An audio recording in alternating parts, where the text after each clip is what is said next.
Okay. Today's going to be kind of a risky DIY. And I don't like risky DIY because there's not a lot of backup opportunity to do things over or to replace. I don't know.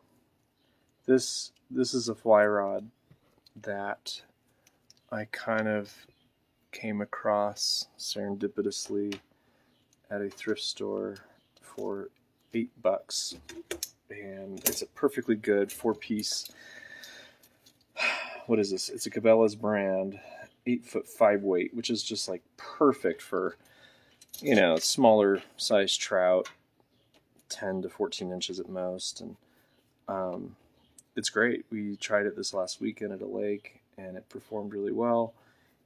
But I need it for backpacking, and 2 pieces of fly rod are just huge. Can't even get it in the frame. We can't carry this in our backpacks. It's too big. So I did a lot of searching and surprisingly did not find really anyone out there that has. I mean, some people have talked about it in kind of a joking way, like, "Oh yeah, I turned a 2-piece into a 3 or 4-piece because it snapped off, and I put it in my trunk," or I don't know, just stuff like that. And I really, there's not a lot of people out there that go backwards. A lot of people like to fuse their rods, that leave them on a boat a lot, and it removes that point of weakness or where they could slip out. It doesn't happen often at all, but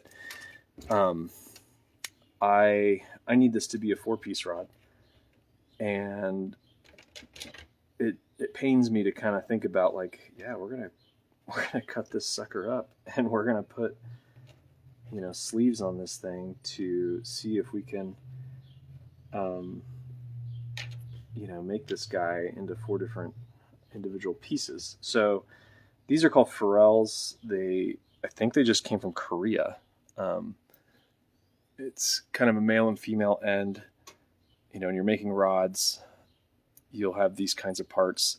From the factory, though, it's very tapered, very unnoticeable. You really don't see them at all. And then we're going to slap these ugly guys on it to make it into 4 pieces. And then this one will be like down here or something. It makes me really nervous. I don't know. The only thing I can justify this with is that I paid $8 for it at a thrift shop. So it's not as though it's a family heirloom rod and it's really rare or very expensive. I mean, it is a thrift store beater. Some animal chewed on the handle right there. It's exactly where you would have held it. Your palm would have been right there, so they could tell the the salts or whatever from your hand. So anyways, that's kind of the gist of what I'm doing here, and it makes me nervous. I'm not really excited to do it, but in a way I am, because it's kind of novel, it's kind of new. So I guess the first thing I need to do is really understand that I have the right size Pharrells, or these sleeves that we're going to put on these parts, so that they attach properly and that there's enough room in there for them to go together. That'll be the first thing. I think cutting it, I guess we want to go exactly halfway through it. Sorry, I'm looking for a Dremel for my tools. I have the right epoxy for this kind of thing because of the other rod that we repaired. So that's important. Whoa. Getting attacked by a hammer. And I'm assuming we'll just buzz this thing with a little blade. That should do it. Maybe we should measure it too. That could be a good idea. We're just gonna like see what happens here.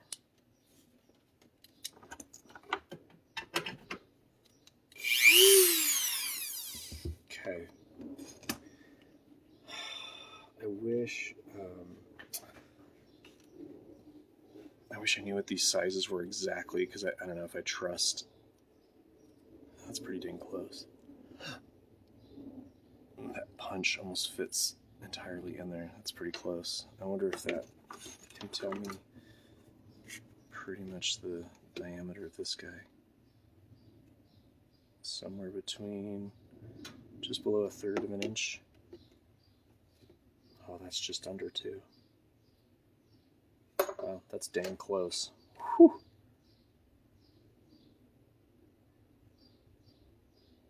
Yeah, okay. Let's measure a halfway point on that bad boy, and we'll go ahead and mark it and give it a cut.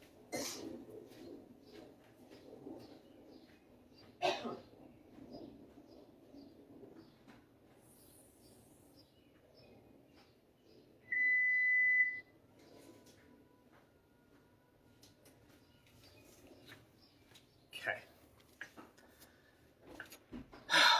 We'll do the big one first. Let's just see what happens.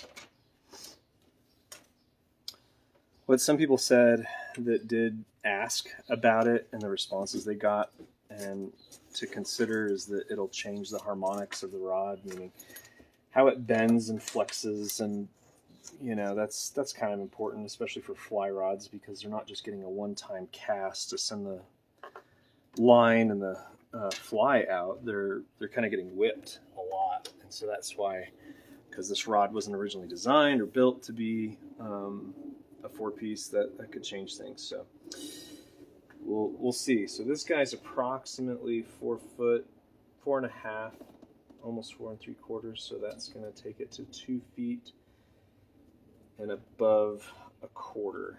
So 2 feet and above 1/4.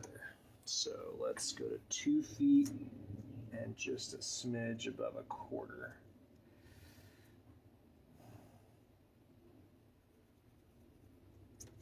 I can kind of see that. Okay, I'm pretty sure this guy will be about the same. We'll do that one later. Let's not complicate things. Okay, now we're going to gently saw this thing open in half and see, hopefully it doesn't like splinter or shard. We could sand it down. We'll try to reattach the, or try to smooth it out. So when we put the ferrule on it, it'll be clean.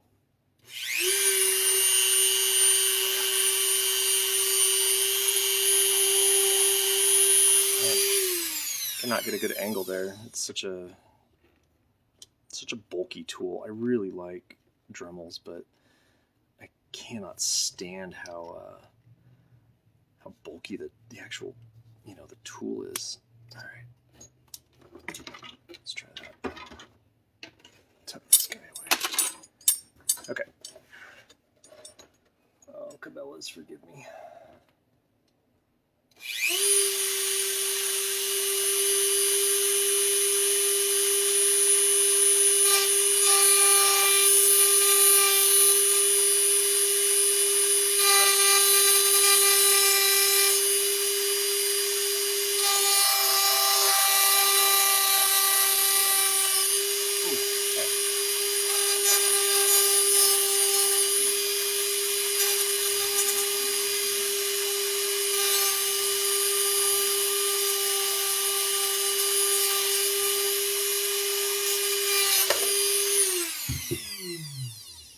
All right, so it's pretty darn near perfect in half. Now the moment of truth is, will these ferrules fit over this? It's probably going to take some tape, to kind of bulk it up a little bit so it fits. You remember when we put on the handle on the last one we did, and we had to kind of thicken that guy up. Ooh, that one's darn close. So that's really good news for that one. I like that. Okay. This could actually shorten the rod a little bit. So it'll now go like this. And what we need to do is thicken up this side. And then at the end, hopefully everything is pretty much the same length. It's not a big deal if they're like an inch or so, different, but I kind of expected that. But that's, whew, I don't know if I need to put any material on there. I think we could just epoxy it. But what we'll do now is sand that just a hair. Some really fine stuff just to clean it up.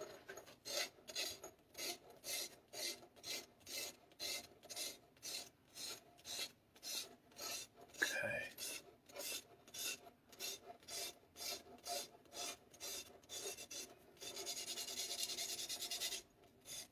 We used this rod this last weekend. I just wanted to test it. My son tried it out and we caught, man, like 4 or 5 fish with it. It was great. I was really impressed. I was like, man, and it cast pretty well, you know, for a small kind of trout pond stuff. It was really, gosh, it was good for a $8 thrift store find rod. I'm into it. Okay, it's like a graphite kind of material. It doesn't look like it's like the fiberglass. Those ones I have 2 of those.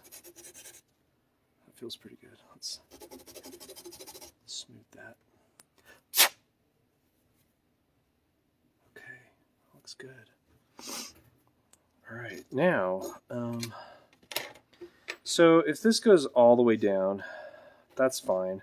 I guess then the math that we would have to do is just, you know, how far do we want this thing to go? Because we got to have room for this slot, you know, to go in there. And it looks like it's going to stop like, oh, it goes, ooh. I kind of pushed far in there. Dang. Don't like that. Hope I can push it out. I'll be able to extrude that. I just don't want to bend it. Okay, yikes. So we definitely want that to go, you know, a ways. So maybe just we can mark, you know,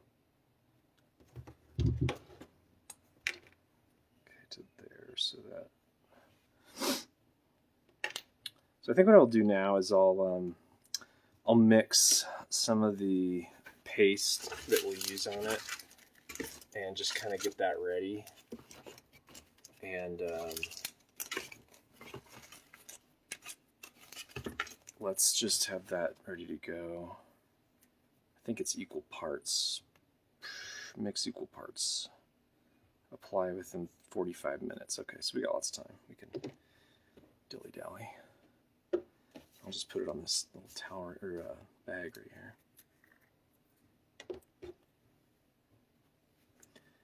And these are tools I do not care about, so whatever. I might need just a smidge more of this. Okay, so we'll mix that up. So this 2-part epoxy is specially made for waterproof, and it's one of the main ones that people use that build their own rods. That's top tier nerd fishing, and you make your own rods. It's pretty cool. It's, you know, like tying flies and stuff, but making rods. It's like, well, gosh, how many rods do you actually need to be making your own, for heaven's sakes? But you know, people do that. Okay. All right, let's yeah, I measured those diameters right. I know I did. So I'm just worried about the other ones being really small, but I think we'll be okay. I think we'll be fine. Okay, so let's go ahead. Let's attach this guy. I'm considering putting a layer of tape around it. Let's do it. Let's just see. Maybe it's too snug and we can't even get the ferrule, the male end on. And if it is, then we'll just take it off. But just to make sure she's tight. That surface is good to bind to or something. That might be too much. Let's see. Yeah, even one pass of tape is just a hair too much. Let's even go less. I might do it. Oh no. No, there's not going to be any room for epoxy and tape. Okay. It's just going to be metal on tape, I guess.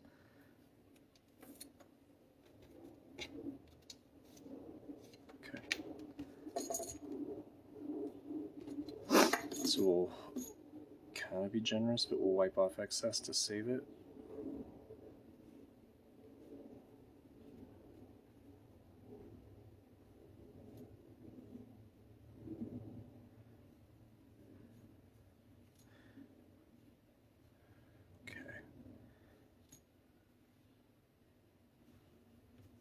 That should be plenty for the other side. So then it's always a good idea to rotate it just to coat the entire inside of the thing. So we'll just go down, down, down, down, down. Just rotate, rotate, rotate, and just put her there. Let's get the excess off with this guy. Oop. Don't want to get more all around on the thing. Now we probably will need tape on the other end just because it's a bit more loose and we really want to tight a good bond to it. So seal off that end right there. Okay. Like it. Now this one, what we wanted to do is make sure it only went to about there. It's going to need space. We can't have this part of the rod blocking where the male end is going in, so we can only go this far. So what we have to do is just put like a little marker spot on the outside to just denote where it needs to stop, otherwise it's too much. It's right there. And this guy is going to need a little bit of tape to just kind of firm up that exterior. We did the same thing. We used this masking tape bound with this same epoxy on the handle of the other rod that we worked on a couple months ago. Or gosh, no, that was this last fall. Holy cow, that was a while ago. The one that it was my dad's rod. And I think there was masking tape there. That would have been from like the 1960s or 70s. I don't know how old it was, but it's pretty old. I think it had masking tape on the inside of it. That's just the material that they used to construct it. All right, let's try. We might need just to keep going a little bit more up there to the end. Let's see how tight we are. Okay. That's good. All right, I like that. Maybe just a hair more to get it all the way to the end. Not much. So we'll go back to where we were. We'll align it. Okay, right there. And we'll just finish it off at the end.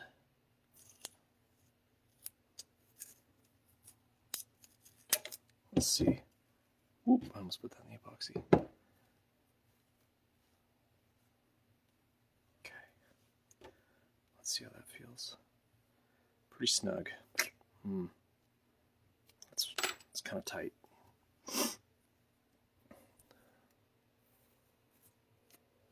Let's take that back out a bit. Ooh, that was messy. Maybe that'll help.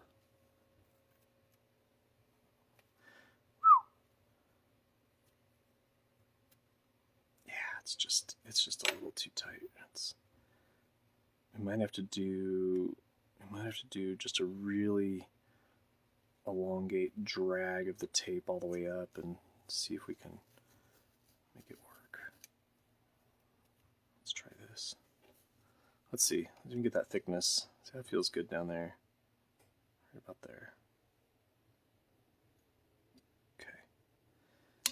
Get the excess epoxy off this guy too.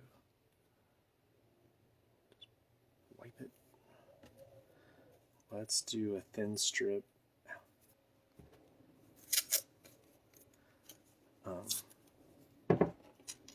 Let's do a thin strip on the top.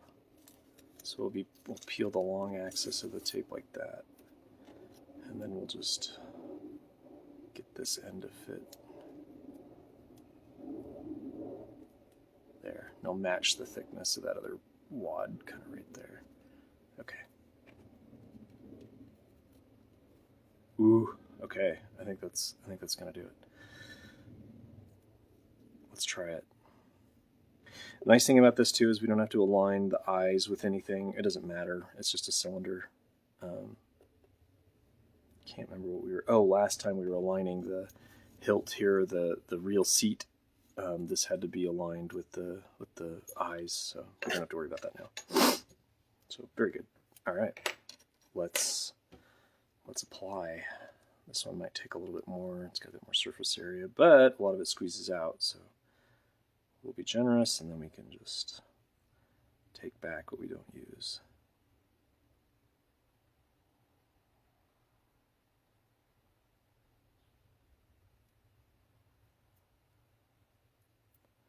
that was the other thing that was surprising.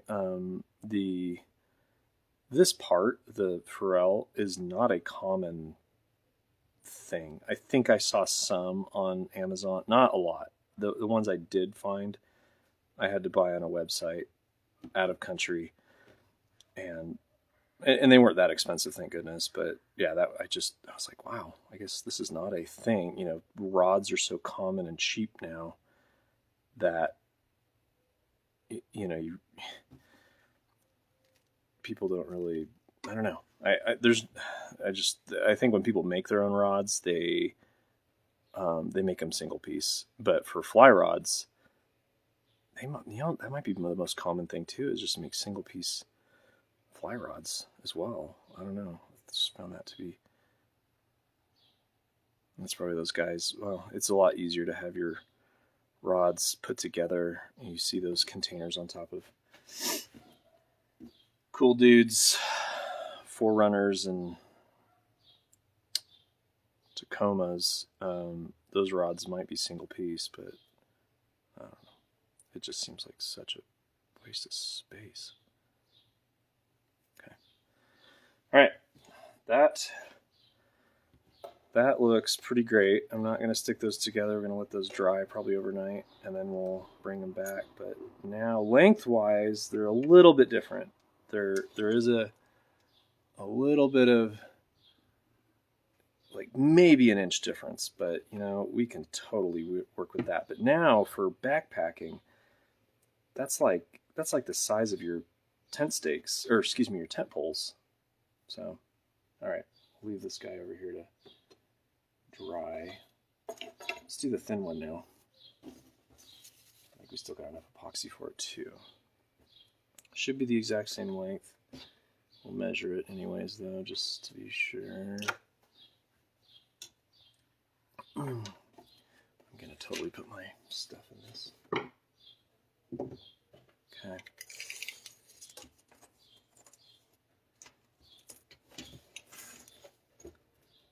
But yeah, you'd think that people would be like, oh yeah, I really want to repair my own, rods, or build my own, and Pharrells would be, there's tips to replace rods with. I've seen those. You can buy those at Walmart, but pieces to, split your rod into different, maybe it just, rods aren't really designed to be modified like that. So we could be really disappointed here soon. Okay, so this is just over 4.5. So yeah, over 2 and 3, or 2 1/4. So there's 2.5, and we'll do just a hair more.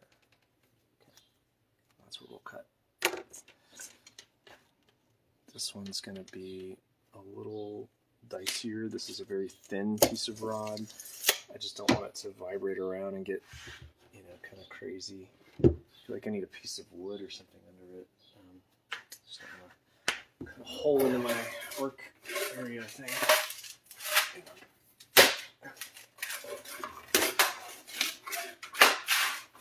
Let's do this.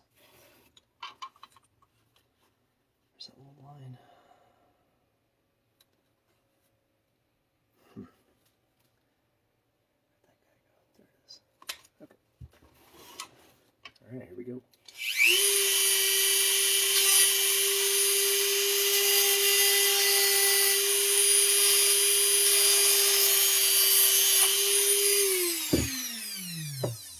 Okay, not that clean, but I'll clean it up with sandpaper. Yikes.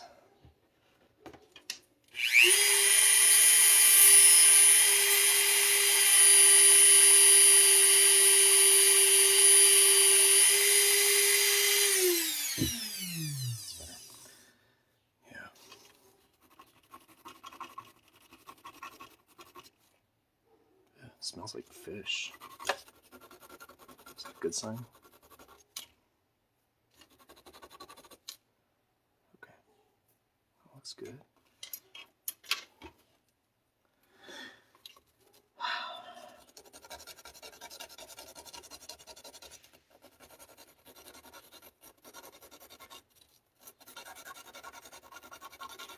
I'm thinking about it. The one design issue or problem I may have is that I didn't rough up the ends or those bits on this one.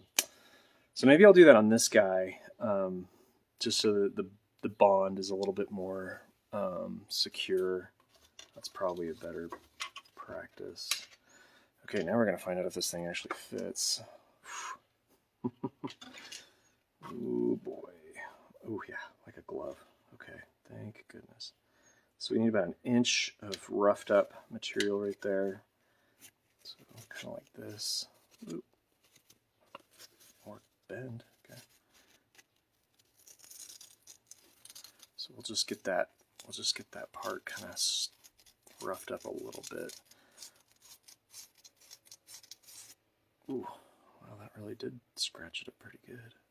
Okay. The other one doesn't really need that just because it has tape. So this is really the only one that's going to need that. So we'll go ahead and fuse that guy. Okay. Let's go ahead and we'll coat this generously.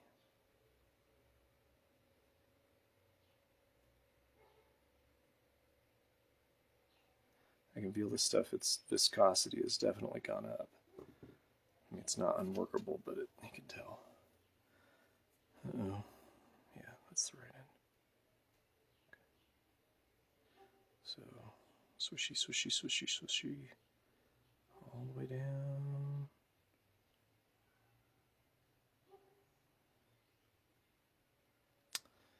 And then we want to make sure that that end has a nice little cap to it. I could almost see myself putting a piece of tape on this one, but I don't know.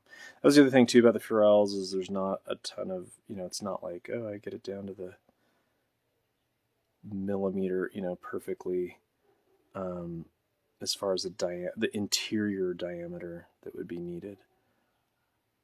I mean, it's good enough, I guess, but that's the other thing that would make this a much more appealing project is if you could really dial in that diameter. But rods come in every size and shape and everything else, so it's hard to blame a company for not having that. Okay, that looks really smooth. All right, we'll put this one over here to dry. We'll save that to wipe. Now we're gonna do the last one. This one's teeny, even thinner. Well, barely. Sorry, it just came off the end of the other one, but like the last one, this guy's got kind of a bigger Furel, and we don't want it to go all the way down. I should have marked it. What if I can? I don't want to put it on that thing. Let's just do it like this. How far do we want that Furel going?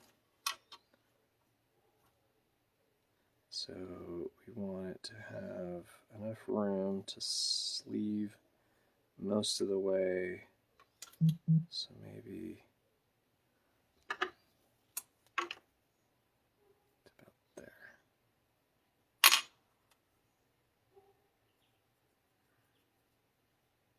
Okay, same game plan.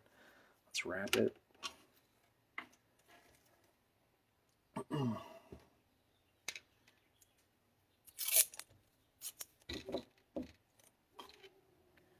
Looks to be about an inch of material there.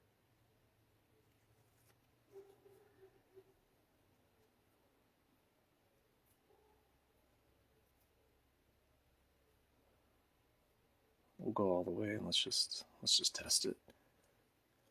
Okay. Maybe even a little bit more. It's not too bad. It's pretty close.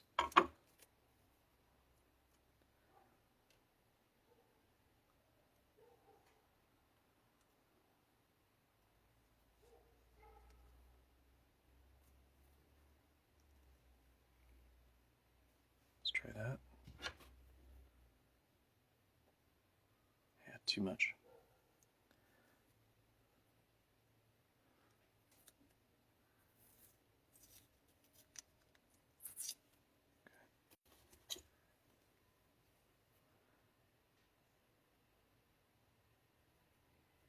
That's pretty snug.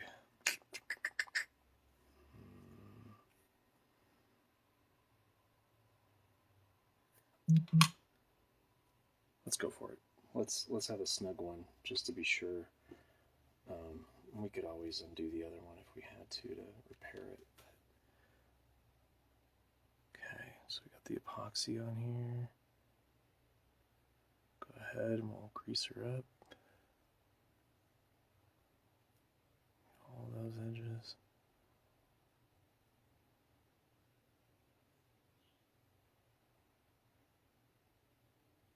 Down here at the end too. Okay.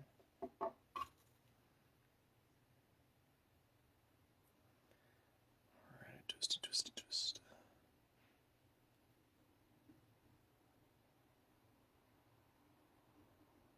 About there. Okay. And then we'll seal up this end nice. We'll give it a little wipe just to kind of clean it up. Okay, is that one? I don't remember. Make a lot of trash.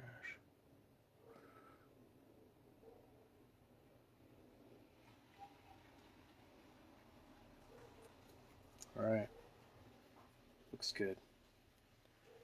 Alright, we'll let those guys dry and we'll test them out next time.